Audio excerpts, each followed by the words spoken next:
Thank you for coming. One of the, we're going to be a little bit challenged in getting the room back together for Grand Rounds. We're going to finish right around 11:45, and then we'll need to get the thing squared away really quickly because this will be a pretty packed out Grand Rounds. So if you don't mind giving us a hand at the end to get everything squared back away. So I just want to say thanks for coming.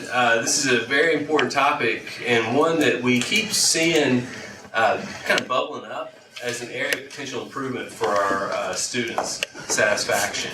We are in this situation where we've got some pretty good gains in student outcomes and in their satisfaction with the programs. But then we keep hearing, occasionally we hear something about advising. So one of the things that Deb wanted to do a couple weeks back, she said, "Hey, what if we got like a training together for the MPH and the DrPH, just about the programs, and so we can have the coordinators talk about the programs and also about some specific advising skills." And I thought it was a great idea, so we scheduled today. And I'm delighted that we've got a really packed out agenda. Honestly, we've got 9 different speakers. A whole lot of folks have RSVP'd. I think folks will probably be trickling in, as is the CPH way. Dr. Silver, welcome. I'll have to leave a few minutes early. Okay. But anyway, I think folks will be kind of coming in. I like the idea that we have just kind of a round circle here, so we can. It's not a group therapy session, and it's not an intervention. So we're probably okay there. But thank you guys for coming, and I'm going to turn it over to Sean and Chuck. All right, so Deb asked me to come speak to you a little bit about the recruitment and retention task force that got started last fall. I'm going to try and be as brief as humanly possible with how we got started and what we're doing, and I'd really like to kind of open up for about 10 minutes of discussion for some feedback from you guys about some things you would like to see us do or things that we're doing, and maybe you have some comments about. So last fall, the Leadership Council and the Dean convened a group of individuals, myself, Paula, Dara, Megan, and Janet, to kind of look to ways that we can increase graduate enrollment in the college. More specifically, he was looking for us to increase the number of MPH applicants by 100 for this next cycle within 10 weeks with no budget. So as you can imagine, we dove right in and started looking at ways that we could accomplish this. We immediately started looking at potential feeder programs within 100 miles of the university, got all the contact information for people that we can talk to within those programs. We started having feedback sessions with students. We had about 50 students come to a feedback session. We had graduate students and senior and junior level BSPH students within the college. And we learned a lot of information from these students about the community of the college, ways to communicate with them. We did word association where we just throw out a word about the college and they would immediately start giving us feedback. And we've met with leadership to talk about the feedback. We've met with some of the departments to give department-specific feedback. And we've also met with the coordinators to kind of see what they think that our focus should be on reaching out to these students. So essentially what we did is we took all this information and we found, wow, this is really much bigger than just graduate recruitment. Suddenly now we're talking about retention, and we're talking about undergraduate recruitment as well.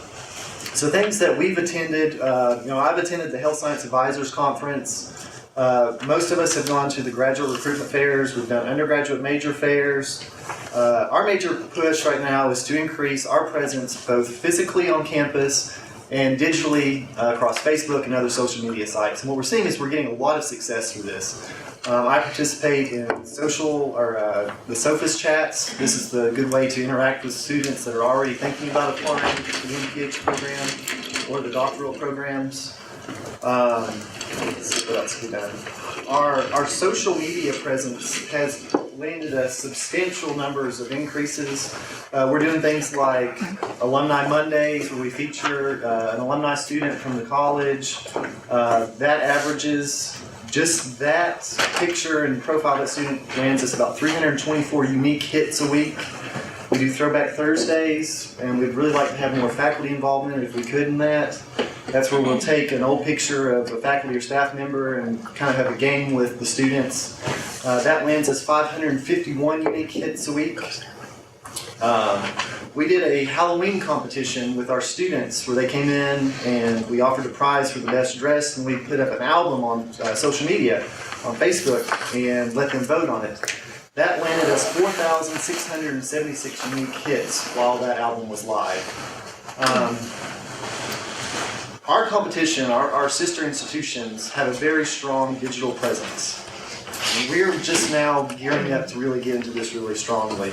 There's, of course, tons of things that we can be doing, and we're constantly looking for new ways to get the students involved. It increases community in the college, and they're the best tools we have for recruiting new students. If our students are out there saying, yeah, my educational experience in the College of Public Health was outstanding, and they have a really good time here, then they're the ones that I usually use for new applicants to get in contact with. So it's really this branching mechanism to try and do recruitment by utilizing former alumni and current faculty members. One thing that we really need is for faculty to be really involved in some of the things that we're doing, whether it's going to recruitment fairs, being available to talk to a potential applicant on the phone, because that's who they want to talk to. They want to talk to the people within the programs. So, I can only tell them so much about the programs. You all know it intimately, and besides students, you all are the next ones on the list that the potential applicants want to talk to. So, where we are right now as a group is we've made a proposal to the dean that we be added to the official college bylaws going forward.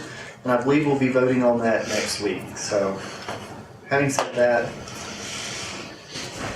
Yeah, that's a great lead off. The whole concept of recruitment, retention, everything relates to that. Kind of leads us right into this mentoring concept, mentoring discussion. What I wanted to do, the reason we're in this little round table is to talk through what things have you found to be most effective when it comes to engaging students and getting them involved, keeping them involved, and that we can share with our other graduate faculty. So just open up the floor, see what y'all have done in the past. I don't want to be a wet blanket, but there's a community health worker who expressed interest to me a few years back. I sent him to the appropriate office, and it was related back to me, not directly from him, but by someone else. That whoever took the call said, Honduras, where's that in Africa? So I think we have some serious diversity issues to think about.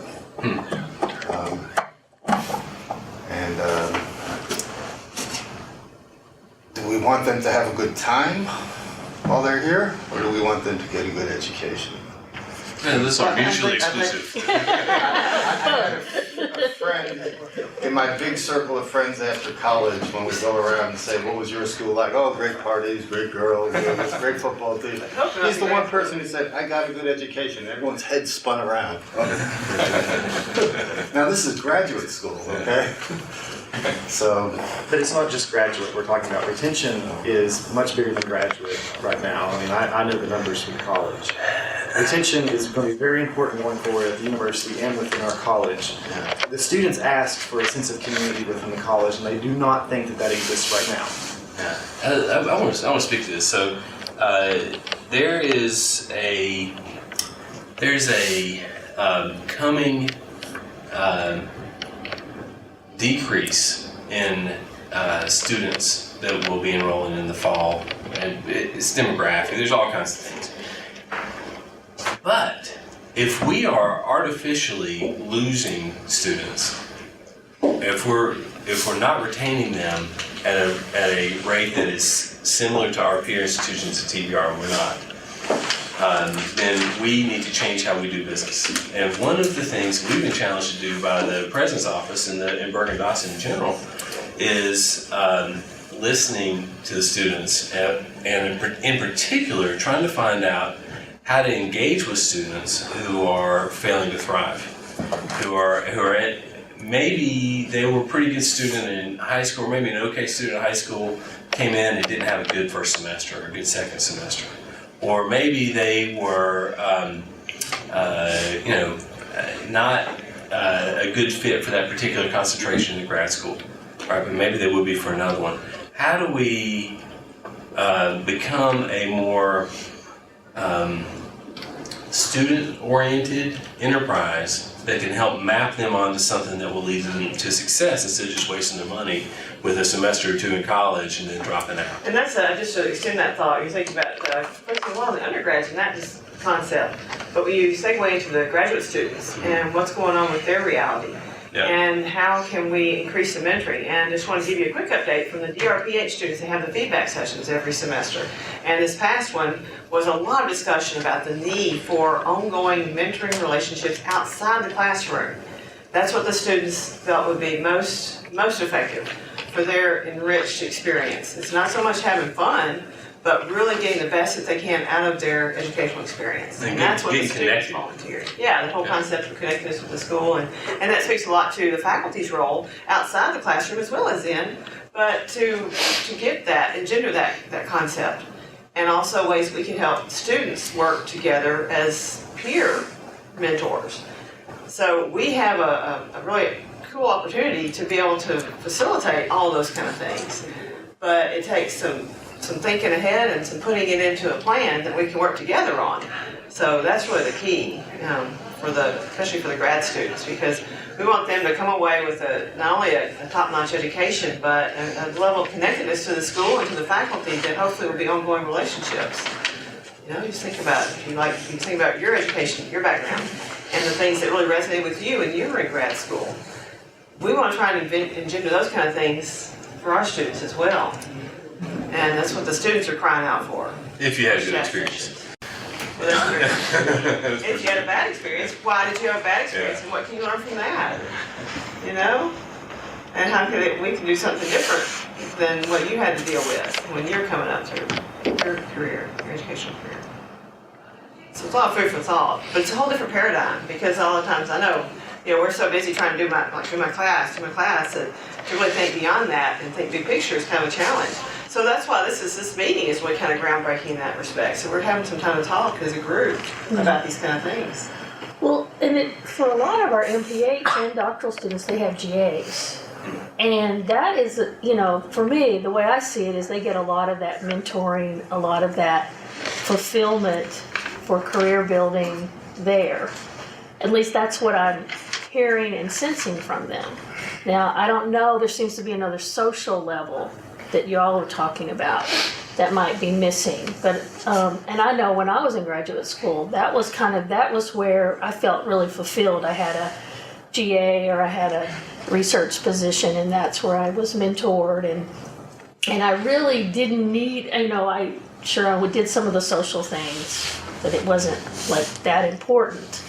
But Facebook and all that to feel connected, I think is really good. But I don't know if all departments have that GA situation, and is it like a mentorship? Because a lot of times I feel like in our department it really is a mentorship. I mean, you're seeing everybody every day, and you're getting to know them, and they're, That's a good point. And also to piggyback on that concept for the students that don't have a GA, like in our department, or may have a GA somewhere else, or maybe you're independently funded. And this kind of speaks to the need if we're trying to ramp up our enrollments. We don't have enough GAs to. There's not a limitless source of funding. Yeah. So we're going to have more people that are self-funded.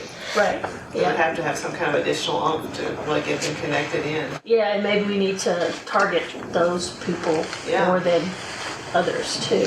One thing that came out of talking to the MPH students is they wanted more activities or projects that commingled with the other departments within the college. They felt really disconnected and very siloed. Say if they were a community health student, they weren't even aware of who was in HSMP, and they wanted more college level projects where they could, bring their strengths to the table and work together. So. And then there's the PHSA. I mean, that's really the venue for everybody to come together, or this student council. So I don't know if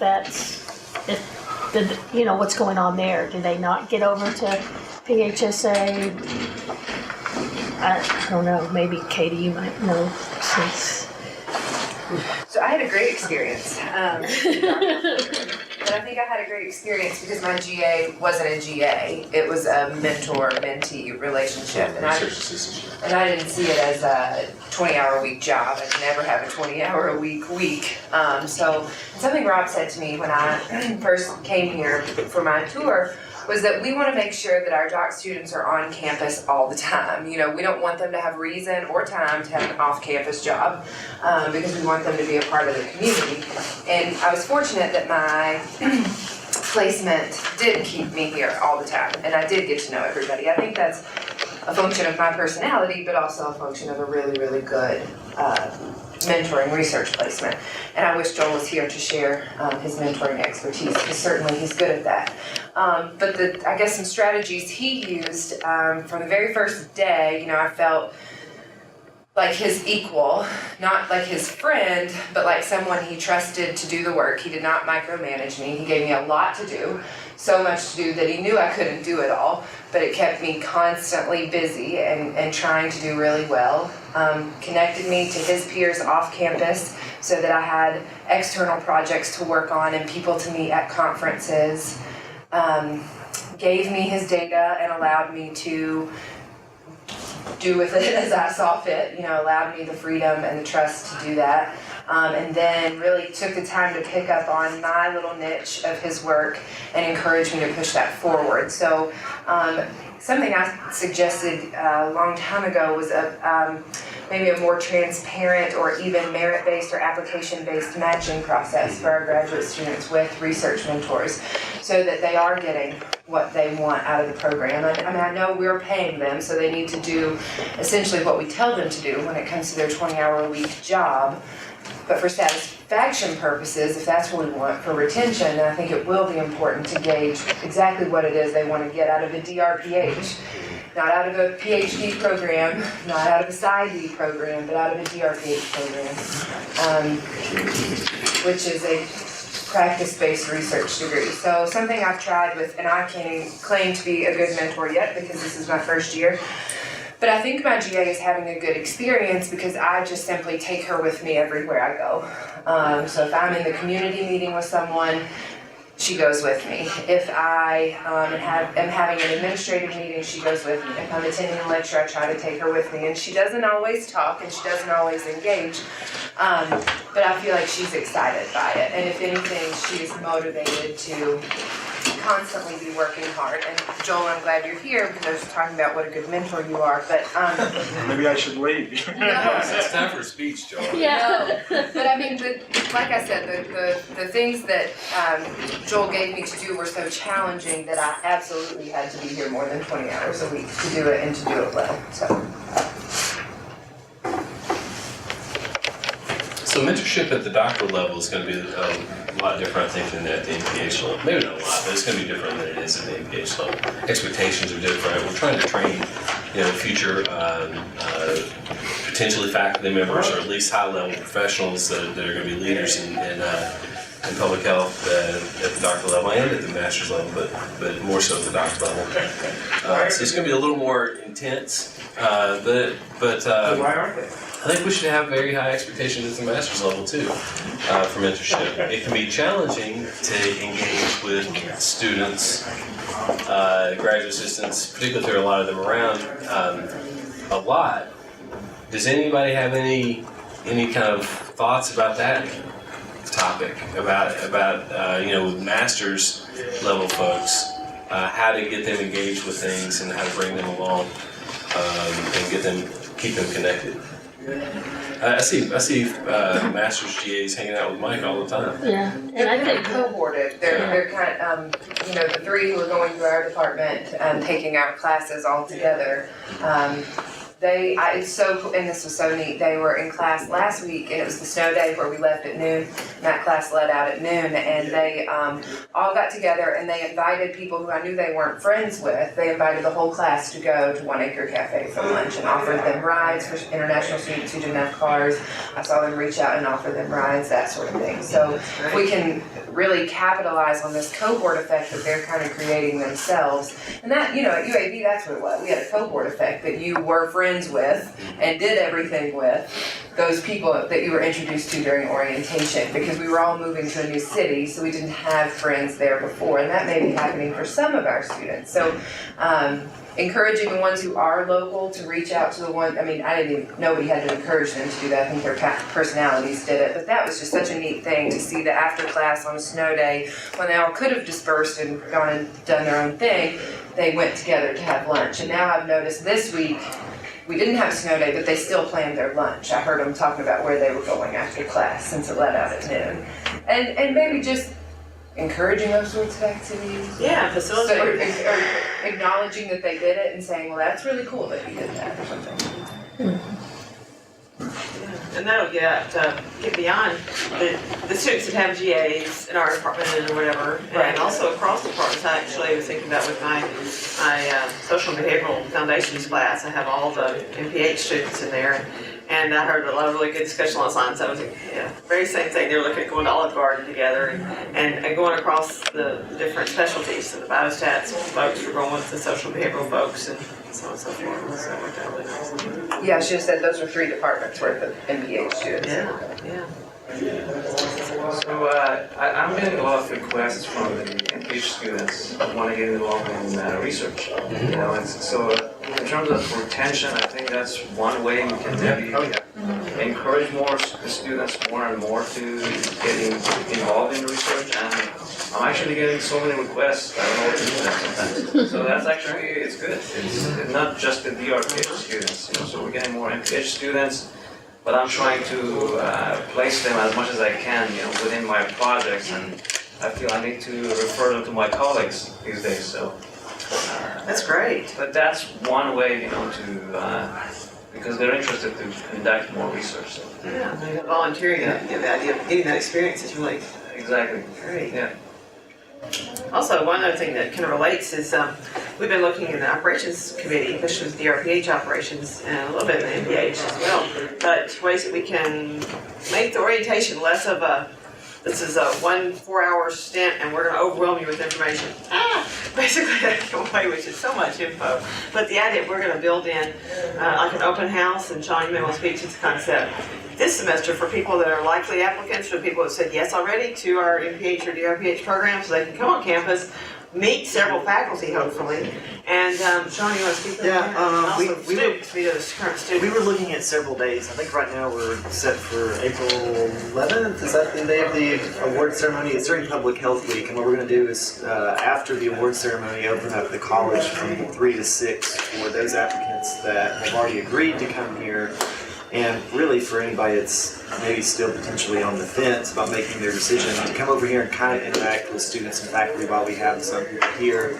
The students that have already accepted our offers, we're actually going to invite them to the award ceremony and provide them lunch so they can actually see, you know, what our college looks like when we all come together.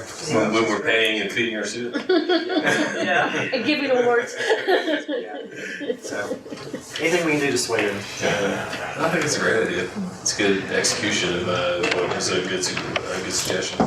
Yeah, and then also when it comes to August, when we're going to be laying out the nuts and bolts for doing the orientations, to build in some time, some concerted effort towards having existing students and some of the faculty to be there to meet and greet and to wade into it, so dive in the deep end.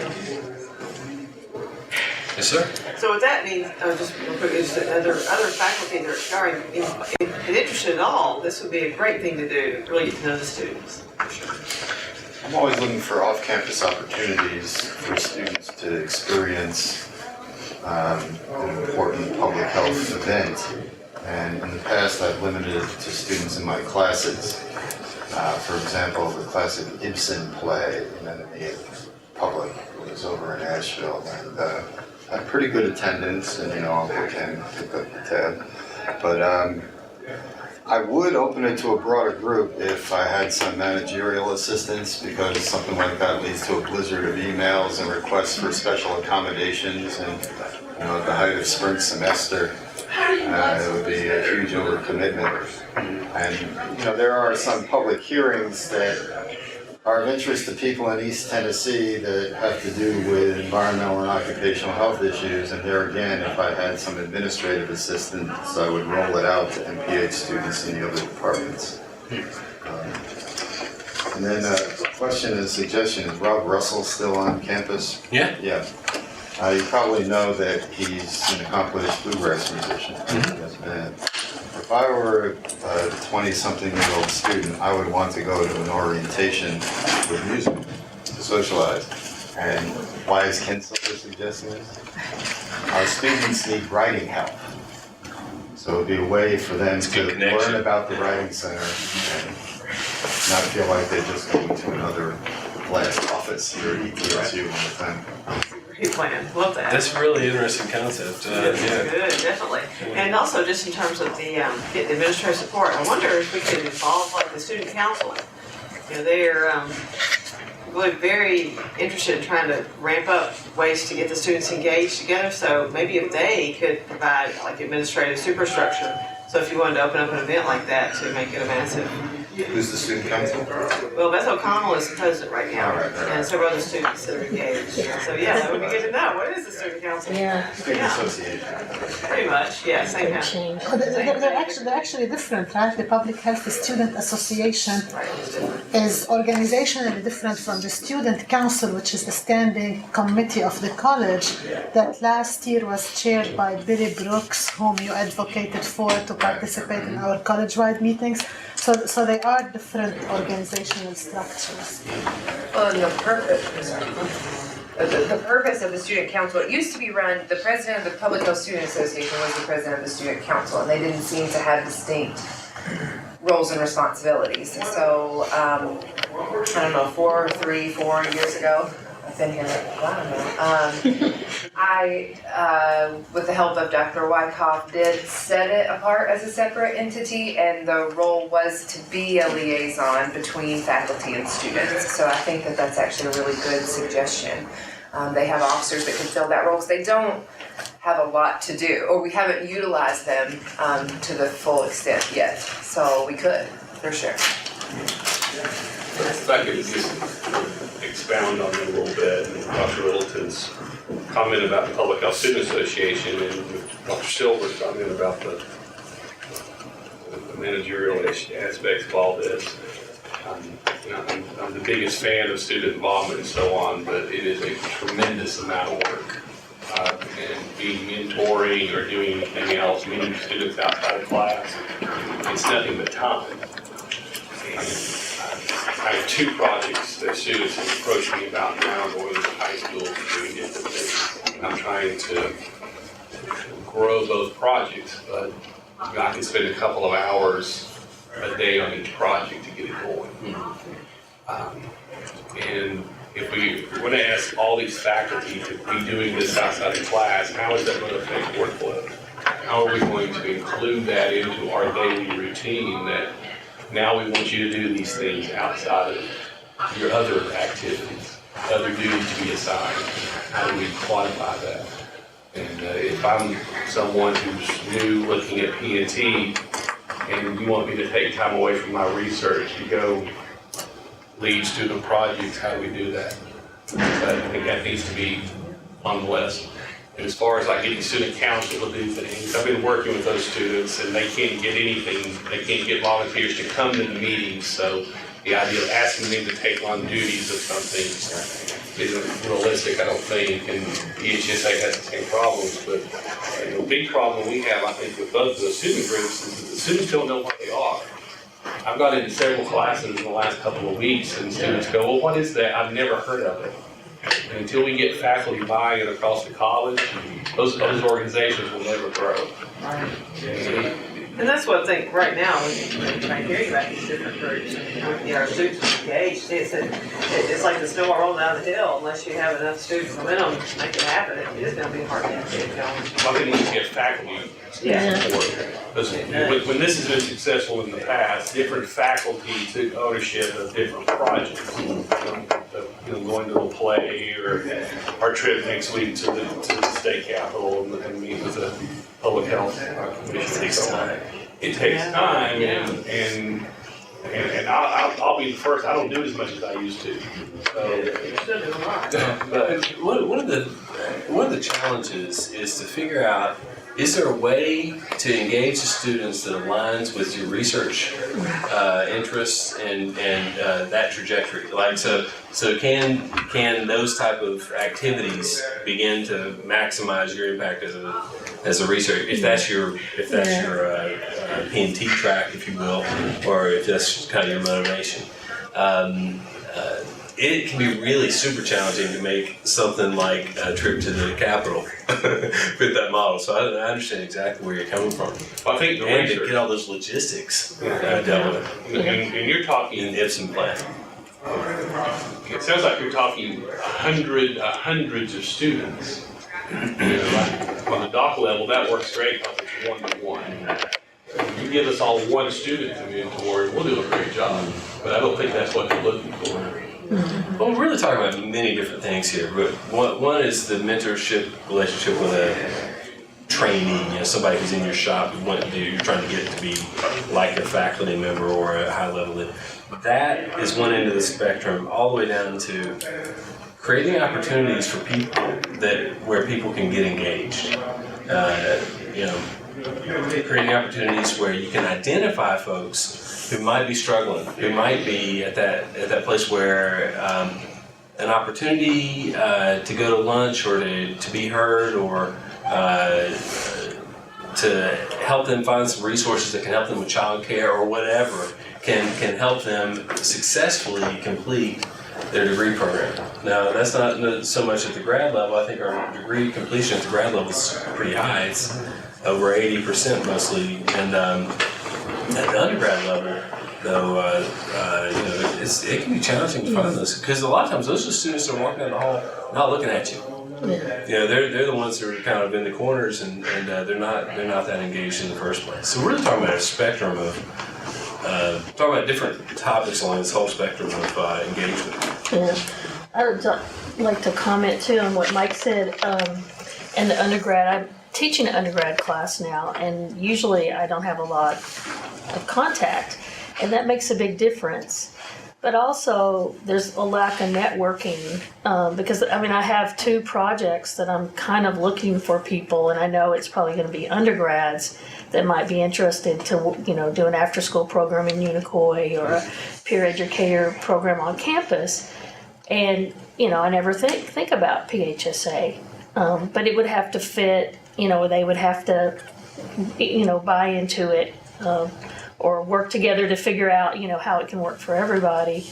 But so there's this lack of networking. Basically, we're not coming together like this to find out what's the need, and that there are these students that want, these extra. They have ideas themselves, or they might, be interested. Yeah. And I have a student that's interested in an after-school project, so. Yeah, because Unicoi High School has been great. They're just so willing to have us. So. That's perfect. Oh yeah, honey. Yeah, but just to add to what Dr. Loretin just said, there's I don't know whether it's lack of interest or maybe the network that she's talking about. I have a position open since December, and I've been looking for somebody to hire for a GA, and I have not been able to find somebody. And I don't know. I reviewed our alumni surveys, and one of the students just commented that we don't give them the opportunity for research, right? And here's the case: I've been searching for over 2 months for not even for a temporary employee, a GA, and I'm going to lose my GA just because I don't have. I should send all my. It's That's true. Yeah, it's the communication amongst us. Yeah, because that's Yeah, well, this might be an important solution to an important problem. But the fact that there's a lot of not knowing, even what PHSA, student council, what is existing among the different elements in our department, and how to operationalize, how to make that better. That's a good question that they figure out how to do. Yeah, so I have some experiences. So even when I was a student and now currently I'm faculty, So for example, at the faculty, and so for example, I just give this with class, and after class, people come to my place and say, Dr. Wang, I think your class is very useful, very practical. It can be really good used in the real practice work. So I'm very happy because I think that the slides or content should not be kept the same all the time, which based on different students, especially I always teach PhD course. The class sample size, the class size is not huge as the undergraduate or graduate. So each one have different background, right? So based on each background, I ask them question or feedback, and I just revise some content. So I want based on different education background and career goals. For example, what do you want to do after graduation? You want to do in the academic or in the industry, right? So what design different slides and just help people. So if you find my examples and slides a little bit changed, depends on the student. So I really like to hear about this work. Okay, so now I talk about when I was student. Okay, I think the concept is a team of mentorship is very important. So how to call this is really good mentorship? So is I have very good relationship with you? Is a good mentorship or not? We can't say that. But for example, my mentor, Dr. Lu, before, I know he get a cancer, right? But I still want to stay here, not apply for another university to finish my PhD because I have confidence in this academic team. So I have confidence. For example, I choose Dr. Peck, Dr. Anderson, and Dr. Lu. I believe even Dr. Lu sometimes is not feeling well, I can get some help from other teams. So we need a team, just like we need some other department work together. We have to talk more each other, and then we have some teams. Another way is something well, and we always update some online faculty profile. This is very helpful to be more attractive to students because recently I received many email requests from different countries, different future students. They said after reviewing your profile, I understand what's your interest. Research interesting. I want to do that. But I think in their mind, I think we can fund them. But actually we don't, right? They said, I'm really interested, will you give me some money? I said, okay. I said, I can forward an email to Dr. Peck. But anyway, I think in each university, maybe some private university have different funding mechanisms, right? But at least they show some interest. So I think we have to keep the thematic profile online. And also, I think we create some, and also I think different students, you talk about the retain program, I think we have to divide it by different categories. For example, for me, international student, right? They have different thinking and different career goals when you ask about this. For example, to be honest, my strength is play. I was the president of student union. I played great leadership when I was high school and an undergraduate for 80 years. But when I come to US, I change a little bit. I focus on maybe not leadership more, but focus on more on research. Because, see, as you just mentioned, some people come here, even is a United citizen, they come here, is very strange. Is a different environment, new, you feel a little bit lonely, right? You need a friend. But for the international student, maybe, for example, so currently we have many students who come from India. Maybe they're thinking about they want to become residents and take the steps. Maybe they will not develop the research trials after MPH, right? But for some international students, maybe how to retain them. In general, they come to ETSU, they get a very good GPA. They may apply for the other university. Maybe Ivy University or top country university to continue their PhD studies, right? How to retain this international student because we have increasing numbers of that. So I was invited to give several speeches in a video, and they asked me because recently there's a company they recruit some Asian employees from Shanghai to stay here, but they asked me to introduce some experience why I stay here for 80 years, no move. Definitely, I say ETS is very good at blah blah. I say a lot of stuff, but most important thing is that I like this whole. Picture is the whole college, the whole department is not just a you individual mentorship. The whole team is very good. So. And I, especially recently, if you Sean can see a lot of new applicants so currently we have a 2+2 international exchange program. There's many students that major in biology or the advertisement, but why they apply for public health, right? Because I'm thinking, maybe some students, because they are very young, they want to do some research. but they don't know what research is, right? So everybody have a potential, but because they don't know what the definition is, right? So I think, so firstly, we have to, do more interaction, and based on the different levels, undergraduate, graduate, and the doctorate level, and then divide to the domestic and international. They have different thinkings. So anyways, I would like to, recently I'm very happy I was selected as vice president of the Tri-City Chinese Association, and I talked to these guys and I said, public health, especially in ETSU, is best. So I believe everybody have potential, but we have to inform them. What is research is, what is practice-based DrPH is, they don't have, they're always confused. Another thing is I think benefited me a lot is, when I was at MPH, I choose my scissors. 9 credit or 6 credit as my, I think that's a very important step for, if my career goals is focused on research. But now, yes, it's reasonable, we're practice-based. We changed, but now we just require as an internship, right? But we have optional choice to do the research or scissors as that. But I think for some student like me, if I want to focus on research for the PhD program in the future or DrPH focus on research, I would like to choose my scissors as my, but definitely practice. But I can have several options, just like we can provide more options to them. So you raised a lot of important points. One of which I want to address real quickly. We are hopefully going to be admitting a serious group of doc students this year. I mean, this is definitely our best applicant pool. Go fast. Old and lousy doing it for This is the biggest. It's the biggest group of applicants that we've had, and the most well qualified group of applicants in total that we've seen. So honestly, that type of recruitment effort, I think, matters. It really matters. That type of outreach effort, and thanks, Lane, for bringing it to our attention. I had no idea about that. So thank you for doing the videos and so on. It's very important to do. Definitely. Very interesting stuff. It's like a lot of food for thought, and I can feel that we're going to be having a lot more fruitful discussions in the future too. We're going to hit the last few points on our agenda, and the MPH admissions process coming right now. So Jody, I'll turn it over.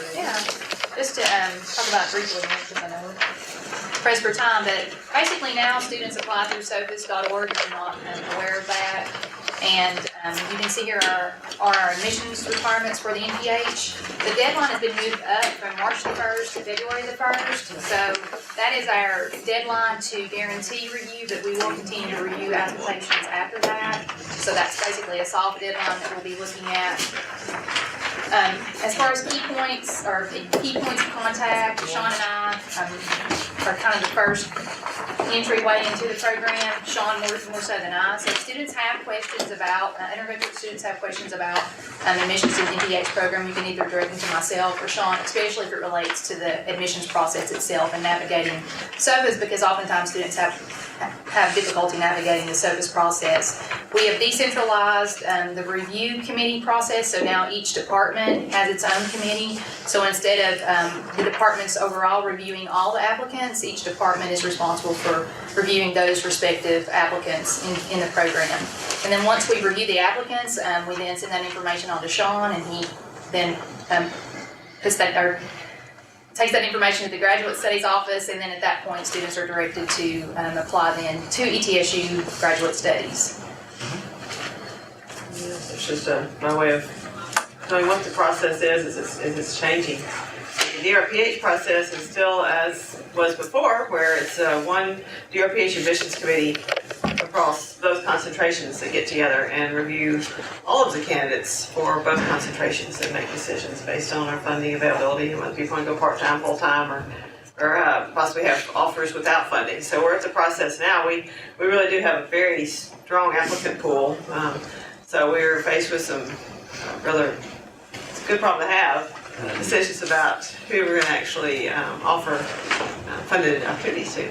So, There's one crew, I thought that each department was doing their admission. That is for the MPH, but not for the DrPH. Okay, sorry. DrPH When I first came here, I thought, if we get 50 applicants for the DrPH program, that would be pretty strong. We're closing in on that, I would say, this year. It's pretty good. And we've currently made offers to 41 students, and Sean, you kind of know the numbers. How are we looking as far as applicants that will be ready to review? And I think there's another 35 in Sophus right now that's ready to review. I'm not really good with numbers off the top of my head. I think we've heard back definitively from 9 applicants that we've made offers to. That doesn't mean that they haven't already went ahead and completed their supplemental application with the graduate school, and we just haven't heard back from them. That's not uncommon. Other number, the problem with the whole admissions process is that there's usually a lot of students we never hear from throughout the entire application process, and even once we make an admittance to them. So we're trying to figure out a way to assure that we know how many students are coming in the fall for sure, rather than it being a guessing game right at the first day of class.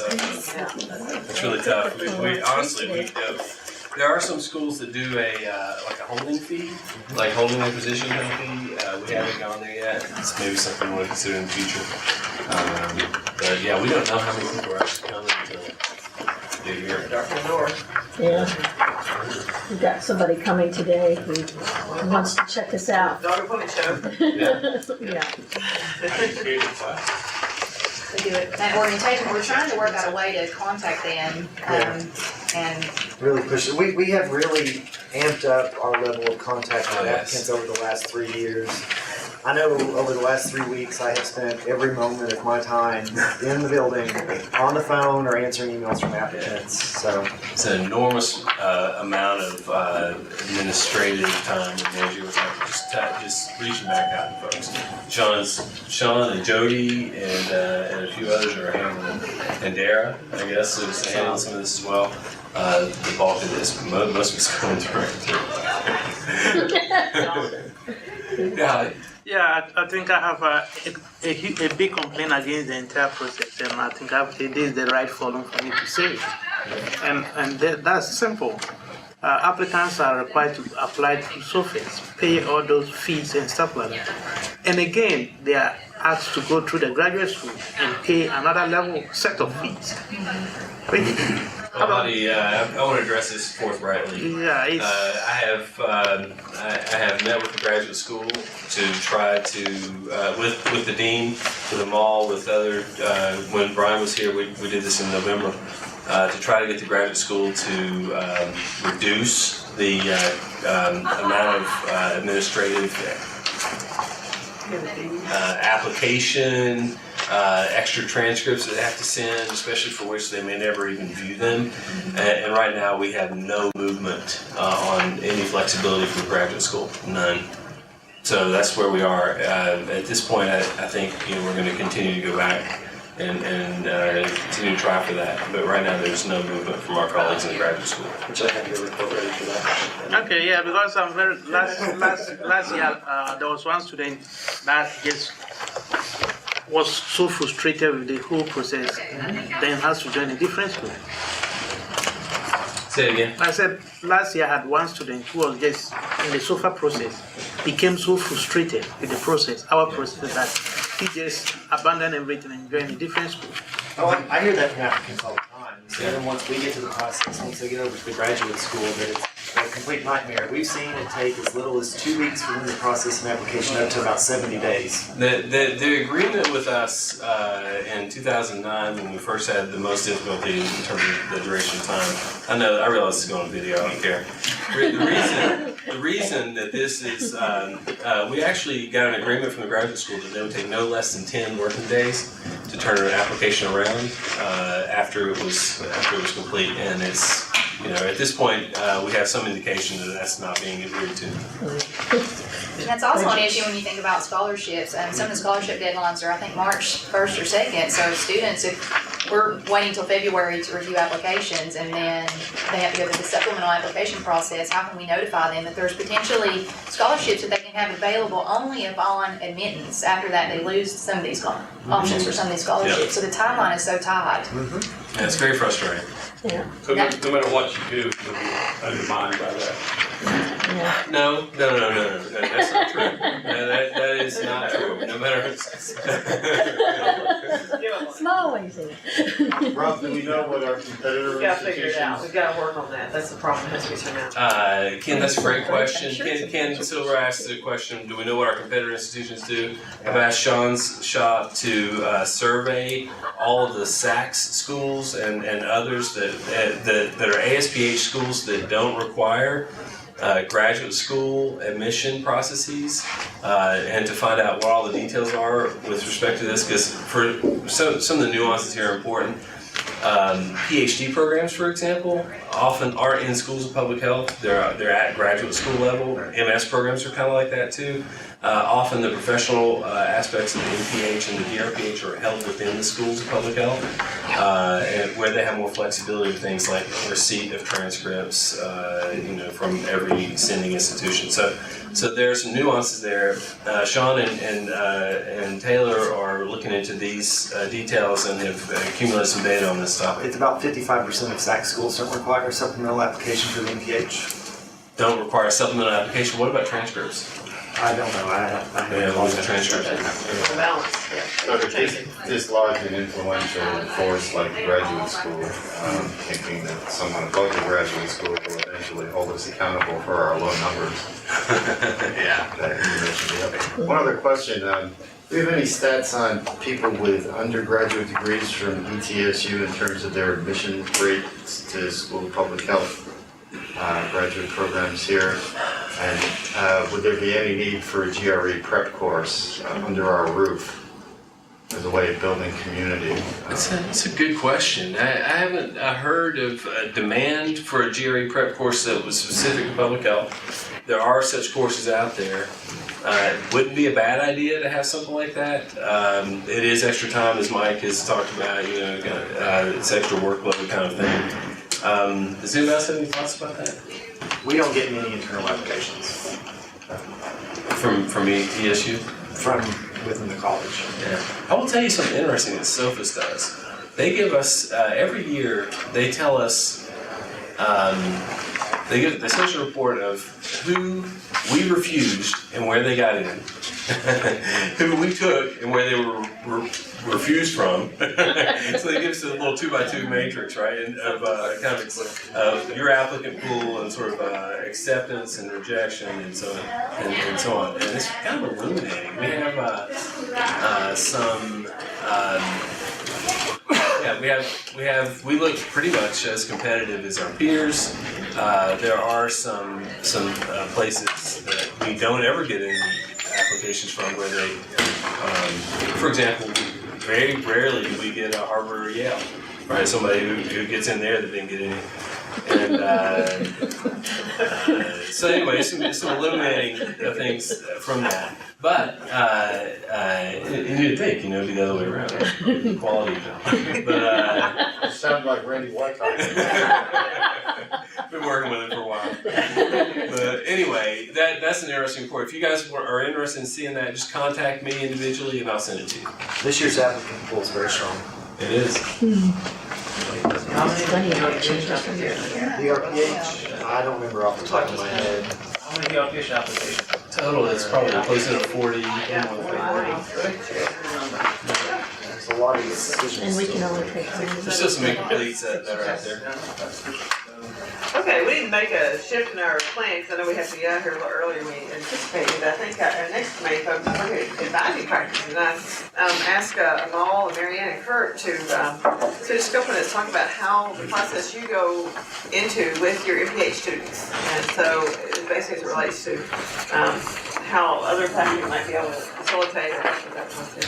I guess I'll quickly just move here, to make it easier for the camera. And again, I'll try to be, brief to allow time for my colleagues. But we have went in my department for several years now to a process where I assign incoming MPH students. I assign them to a faculty advisor prior to their enrollment. So I actually yesterday, for example, communicated with, Courtney Williams, who's starting this fall, to let her know that Robin is going to be her advisor, and to encourage her to schedule an appointment with Robin prior to her enrollment in August, so that they can develop, her program of study. And I think that has helped, assigning advisors to students early on, as soon as we admit them into the program, and getting them connected with their faculty advisor. I also, this is a very simple course sequence for the MPH degree program for our department. I'm not sure if, other departments have that, but again, this is for full-time students. And this is something that I also email to incoming students in the spring semester, so that when they're thinking about their courses, they have it then in hand, and when they meet with their advisor, they are both on the same page. And a couple of key points, about this one pager. So again, this is for full-time students. It will be different for part-time students. The main thing that we are trying to achieve here is that the students complete their core courses by their second semester. Okay, so this is a very important, point that the MPH Operations Committee over the past few years, has tried to institute. So they are taking 10 credit hours at least during their first semester from the core curriculum, and then they are taking, the remaining 2 core courses in the spring semester, Environmental Health and CODH. So by the end of the spring semester, their first spring, they have completed the core courses, and they are eligible to sit for the comprehensive exam in June of their first summer. So again, that's intended, to keep them progressing, on track. Another important point is during their first spring, in addition to the 2 core courses, they are taking required concentration courses. So we advise them against taking elective courses in their first year. So we want them to complete their core courses and their concentration courses as early as possible, the required ones, before they get into the elective. Okay, so they again advised to take 1 or 2 required concentration courses in the spring, in addition to the 2 core courses, depending on whether they want to take 9 hours or 12 credit hours. And then I let them know. Right now, I'm letting them know, if you're coming in full time in summer 2015, you are sitting for your written comprehensive exam. Okay, so they have it, here, and then you may also take a concentration elective during your first summer. Second fall, they are going to complete the 2 required concentration courses, take their 2 remaining elective courses, and then be ready for their field experience in the spring. And then the last point that I will mention about advising is we start discussing their field experience with them at least 1 full semester prior to the initiation of their field experience. So folks who are going to be doing a field experience in the spring of 2016, we're going to start that discussion in summer or early fall of 2015, again, so that they are ready and preferably have their draft objectives before the start of the spring semester. So again, we've tried, to structure it, like that, again, to make sure that they're progressing. Most of our courses, actually all of them, I think, except maybe for bioEP, are only offered once a year. So if they don't take the course during the semester that it is offered, they're gonna be behind. So again, that's what this is intended to do. And I'll stop here and let my colleagues, share their thoughts about advisement. Okay, I guess I'll go next. We also have a 2-year course schedule that we give out to everybody. They have to take the assessment class, which is a concentration class, the first fall, so they can get in to the trilogy and get the trilogy going. So I actually have them in class that fall, which I think is very helpful. I have them for a whole semester, and we can do advising and the content of the course, and kind of help them get accustomed to things and deal with a lot of the issues that come up. So I'm sorry, Marianne, to interrupt you, but does that mean that your full-time students are taking then 13 credit hours in the first fall? They're taking everything there. I didn't bring it with me, and the assessment. I think, yeah. Okay. And then, but they also, anyway, it sets them up to do the comps just like yours does. Okay. Yeah. But of course, that's really clear, I think, in the orientation Okay. and in the MPH handbook that you're really supposed to take comps as soon as you finish your core. yeah. Anyway. So yeah, it sets them up with comps, but also to get that trilogy going, you have to start the assessment class if you're going to do them in order because they're sequential. Another thing that really helps is Tricia goes through all our charts and flags what is needed. This really helped this spring, and I just set up. I advise most of our MPH students. Mike has 3 GAs, so he takes care of them, and sometimes a GA that's really close to Deb will she'll advise, but I usually advise most of them. So Tricia flagging. They don't have this form, this what's going on. I can, set appointments, and basically in the first 2 or 3 weeks of this semester, that's what I was doing. I was meeting with them, trying to get the forms figured out, talking to them about field. I really am it's amazing to me how many of the field placements turn into jobs or positions. So I really try to encourage them that this is your job. Like, you want that job. So you pick a field where that's the position you would like to end up in. Mm-hmm. And it's pretty amazing how that happens and to see this transformation. At the undergraduate level, Yeah, sorry, Mary, I didn't mean to talk over you. I was just asking them all if it was 30% because we've been collecting data on this. at the undergraduate level. At the undergraduate level, about 30% of the field placements turn into a job. Yeah, so I don't know what it is with MPH, but I think we're doing well there.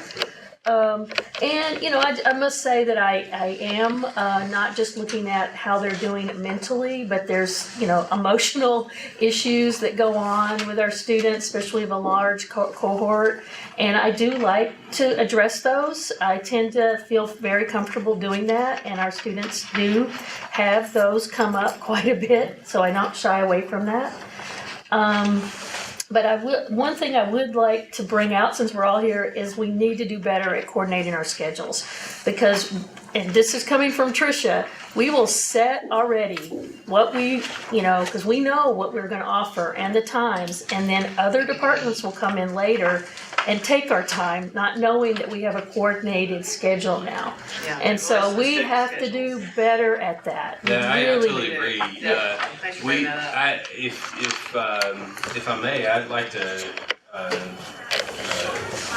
at least see all of those, make sure that's not happening, because we really want these things to be as static as possible. Yeah, not If the they moving move around a around. lot, and people make some sort of change arbitrarily to their time, that can really have a lot of downstream effects. Now we're talking about the core courses primarily. All the Every course, and then also summer, it would be good to be able to tell students, this will be offered in the summer.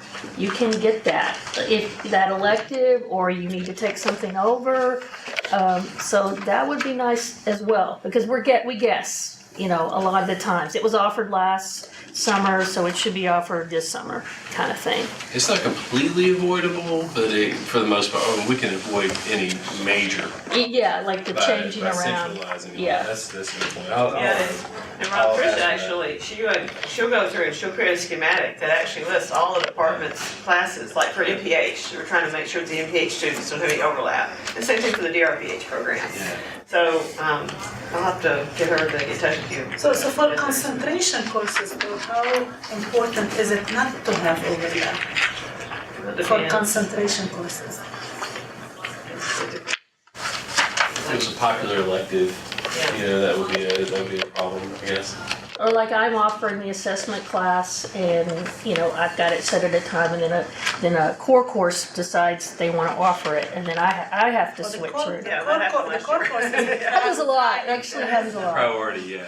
Yeah, but I mean, do they need to be switched around that much? I mean, I get, and just the fact that it is coordinated, that if we set it, then Now that's something I would like to be in the. yeah, we need like an overarching thing. Yeah.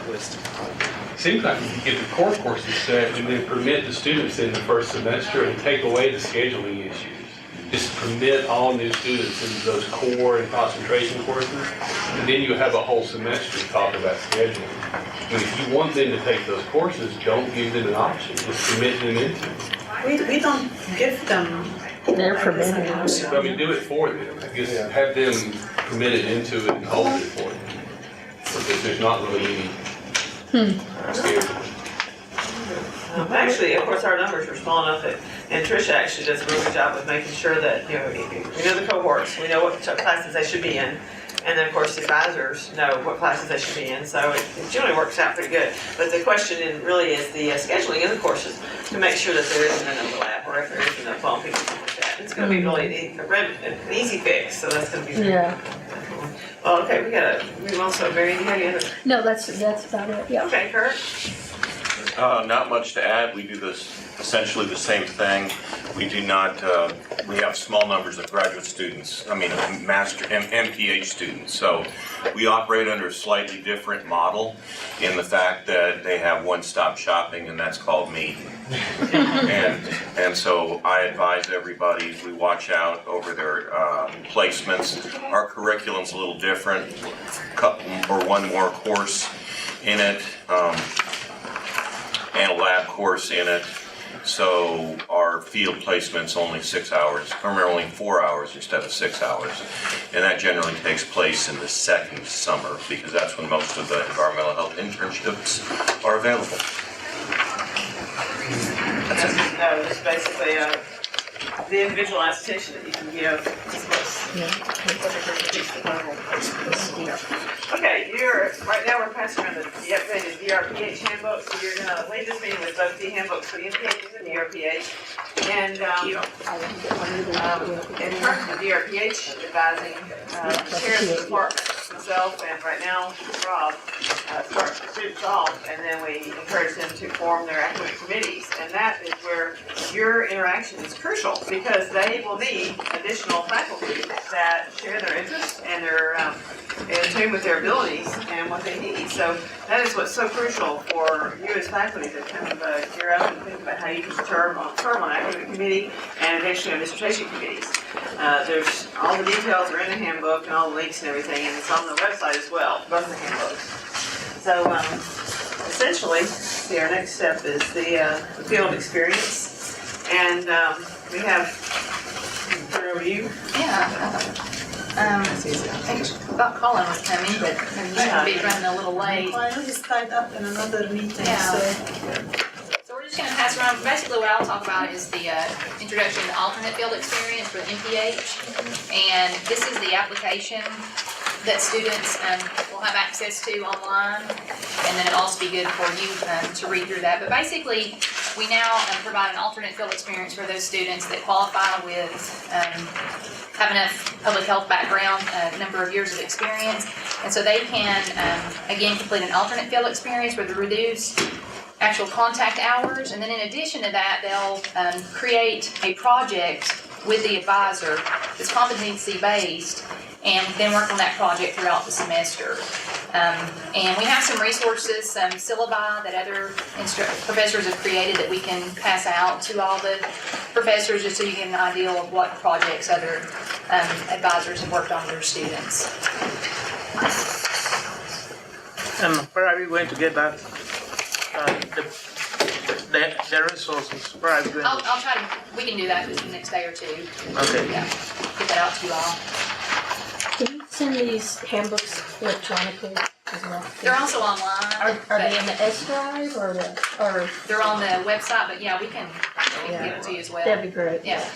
Y'all They're just updated. do yeah, everyone that's on the email invite list, we can get a follow email that attaches all All this. these, yeah, that'd be great.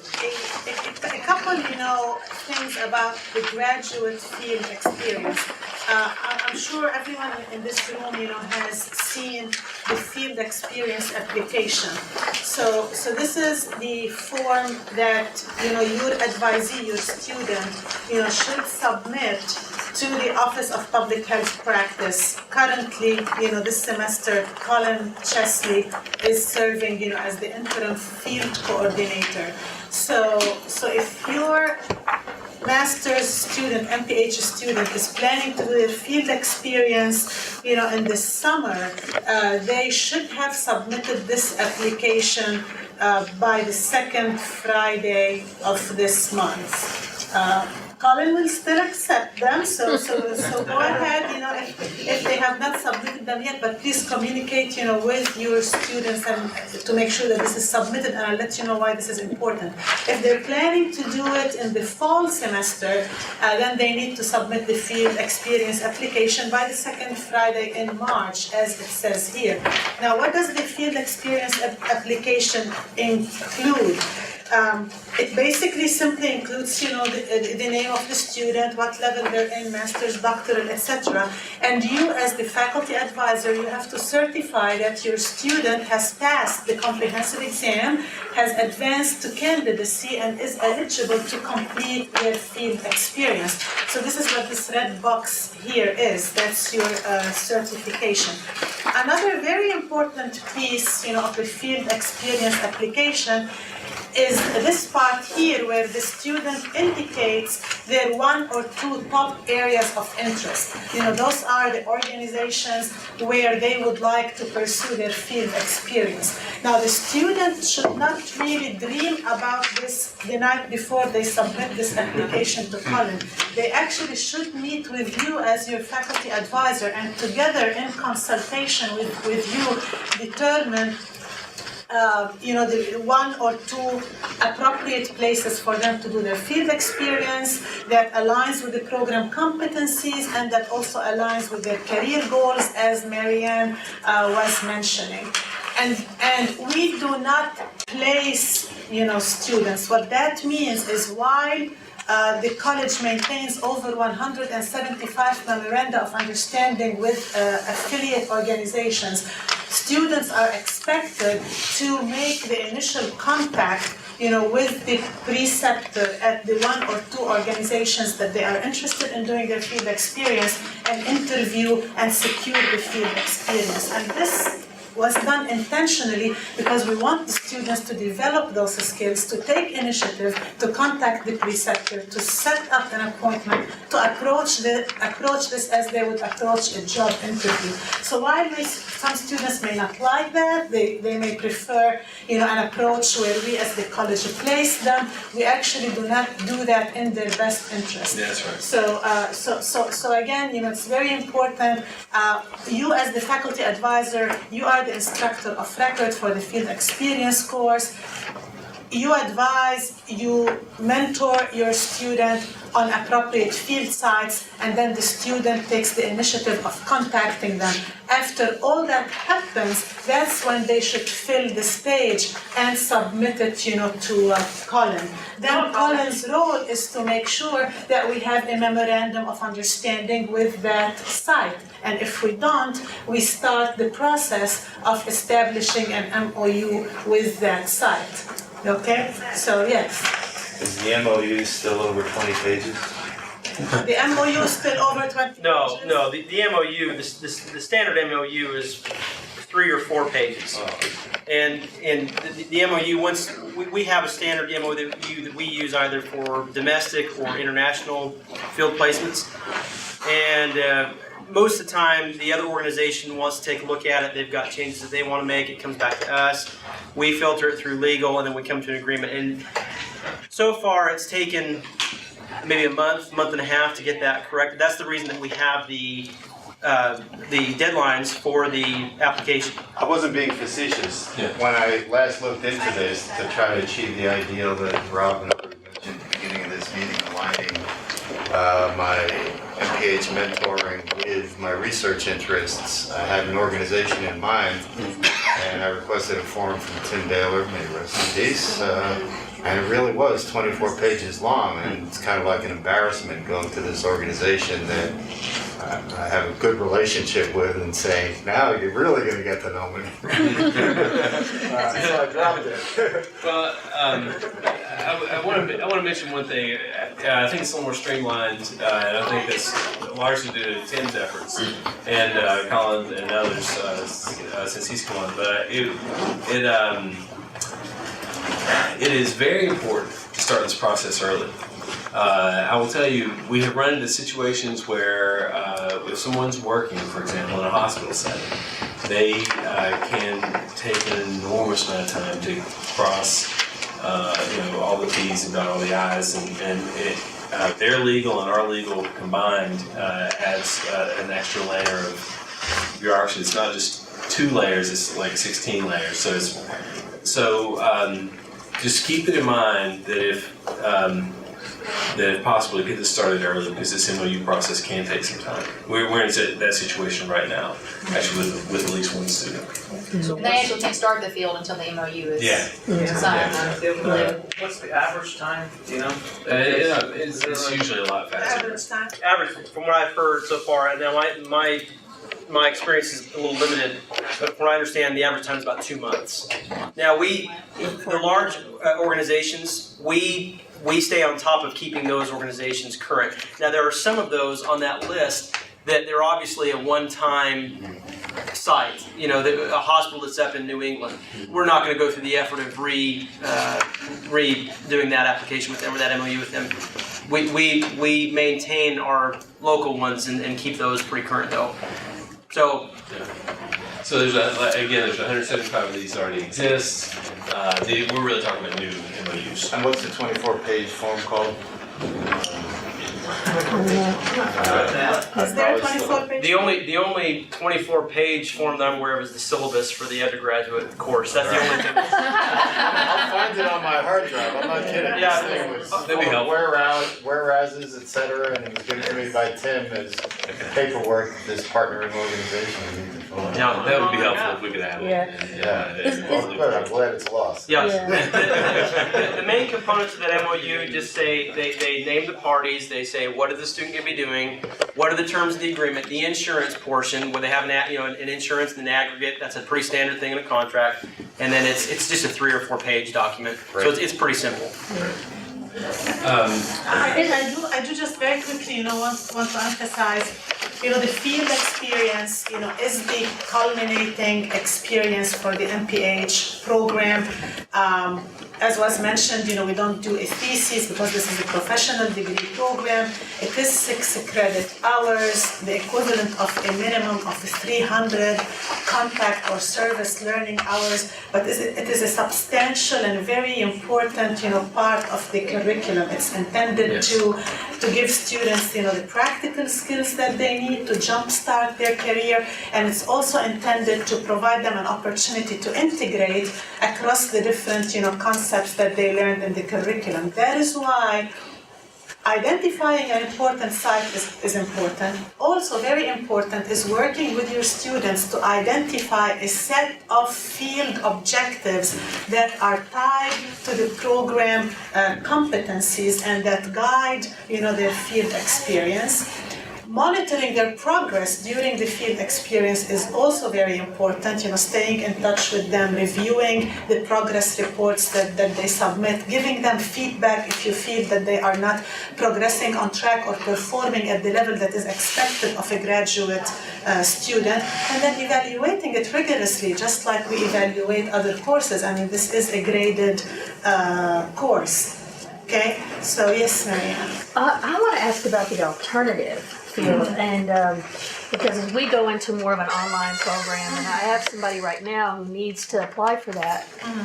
Experience, have we done any of these yet? Yes. Okay. About 8 or 9 students Okay, completed because it would be good. experience. Okay, it'd be good to know what those forms look like, what was accepted, and You have alternative, well, just the one pager, but, you know, guys, as we're looking at, it's 10 till 12 right now, we're gonna have to wrap it up. We need to take the next steps though. We have Yeah. another opportunity to have a meeting that would or I incorporate. can go and talk to These kind of Jody things. about it. And yeah, if you follow. Yeah, find out, And I'll yeah. send all those materials out, those other syllabi that Anderson did, and I think Megan has done one. So different faculty have For the created syllabi. alternative? Mhm. Okay.